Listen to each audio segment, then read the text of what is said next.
Thank you for joining Amour Janelle. Today I will go over the steps of how I make a custom wig using the sewing machine. First, just a little housekeeping rule. Please do not share this video with anyone. By purchasing the link, you have agreed not to share the video or use any of this content as your own. Now, down to the wig making. This wig canvas head is the GEX brand and the circumference is a 21. As a wig maker, you need many different sizes of the wig blocks. Now, you probably should start with a 21, 22, 23. I have 19 through 25. I've used the 25 once and I used the 19 twice. I purchased this brand new wig block for the purposes of class, but because I am Amour Janelle, we will not be using this pretty clean wig block for me to teach you. So let's remove it. And here we are to my working wig block. It's a 22 circumference. It's one of my favorite wig blocks. And as you can see, I do have it marked off. We'll talk about that a little later. So the first thing is to take your client's measurements. You have to know how to accurately take your client's measurements. If you don't know, I have a video on YouTube, Amour Janelle Burgess, that explains the details. I also have a YouTube video that shows you how to take out the extra space in a wig cap. It is pretty much a prereq for this class.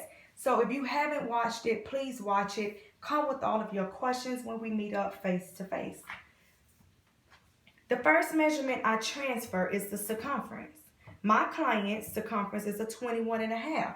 So I have decided to use the 22 wig block. So that's why I grabbed this wig block. Now, her circumference is a 21.5, but her front to nape is a 14. Her nape is a 5, and her temple to temple is a 14.5. And because her other measurements, with the exception of her circumference, is what you would see for a normal average medium-sized head, which is a 22, I've decided to go up a half size and not use my 21.5 wig block. Most clients that's a 21.5, I make them on a 22. However, if they're 21.5 and they have a very short front to nape, I would make them on the actual 21.5 wig block. But it's better to be safe than sorry. You are okay with going up a half size. I round up on all of my measurements by half. And what I mean by that, if you're 14.25, I'm moving you to 14.5. If your nape 4.3, you're going to 4.5. So that's just a little tip for you.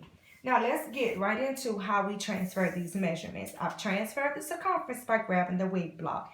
The next measurement I transfer is the front to nape. You have to understand your wig block. This is the back of the wig block, imitating where the occipital bone is on your head. Around here is where your temples to temples are. This is your forehead area. This is where your ears would be. Remember, the wig block is designed to mimic a head. So think about how you take your client's measurements. Now we are pretty much doing the reverse and we're transferring them to the wig block. So her front to nape is a 14. I take my measuring tape at the 0. It's easier to pin your measuring tape to hold it in place. This is the 0. I go around to the 14. Straight down this dotted line right here, the perforate. And I just pin at the 14.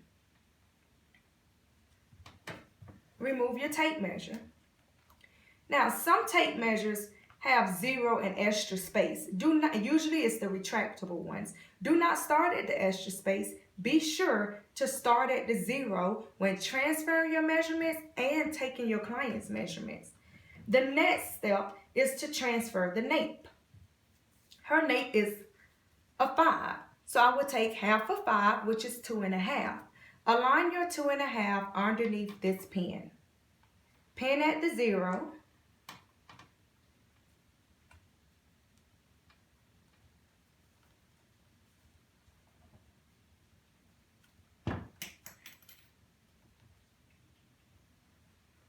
And pin at the 5.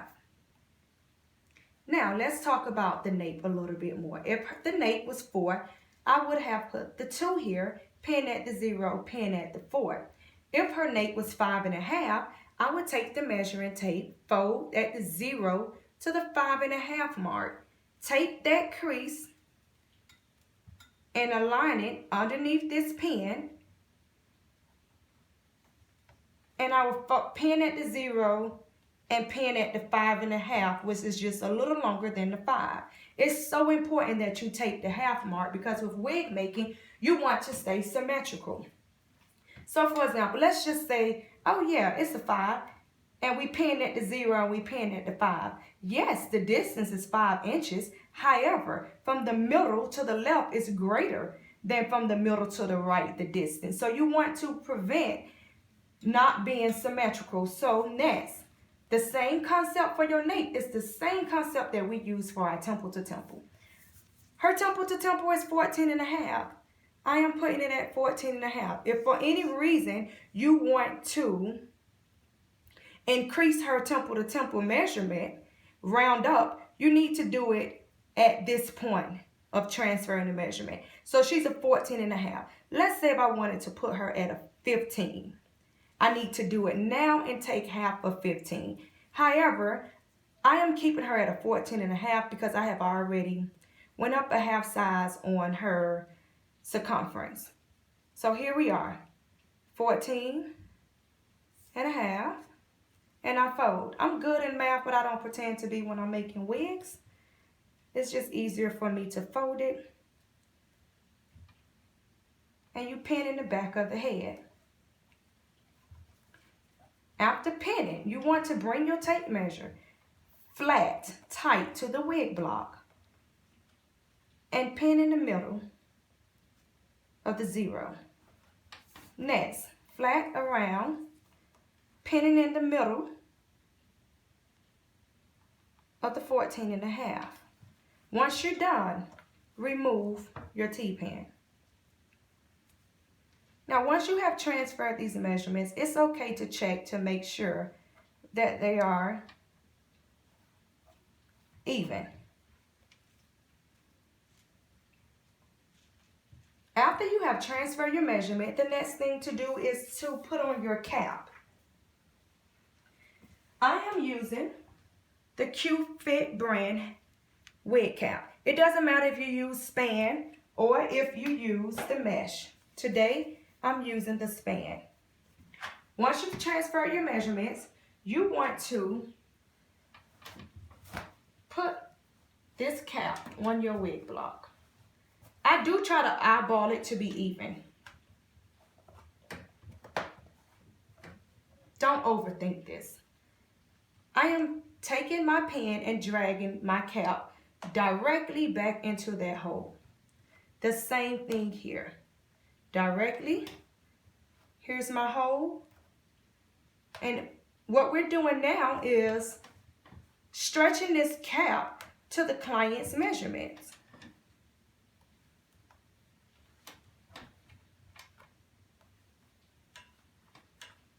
Don't try to be so perfect. If you off just a tiny bit, it's fine. No big deal. Now you have successfully transferred your client's measurement. This makes all of the difference because when you get ready to draw your guide, your measurements have determined how the shape of your guide will look, meaning the arch of your curve and everything. So do not skip this step. After you have done that, the next thing to do is to pin on your actual frontal or closure. And today we're using a 4x4 closure. No, I do not recommend tracing your actual closure. I recommend that you sew it on first and not last. I've heard too many horror stories, and most of them are with the 4x4 closure. You're a little safe if you're very experienced at wig making with being able to replace your 5x5 closures afterwards. With anything, I always fold it in half. You want to find the middle mark of your closure. Once you have done that, you put a pin. I then pin maybe about 4 holes off of my wig cap. Take the ends, stretch it, and do the same here. the ends of my closure remains on my cap. Next, you want to pull this back as tight and flat as possible. And all I do is take a pen, T-pen, and stretch it back.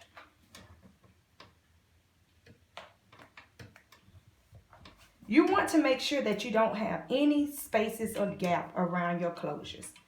Now, you just hand sew your closure on very tightly, and we will come back to how you will draw your guide. Thank you for joining Amour Janelle. We will move on to drawing your guide and sewing your actual wefts on with the sewing machine.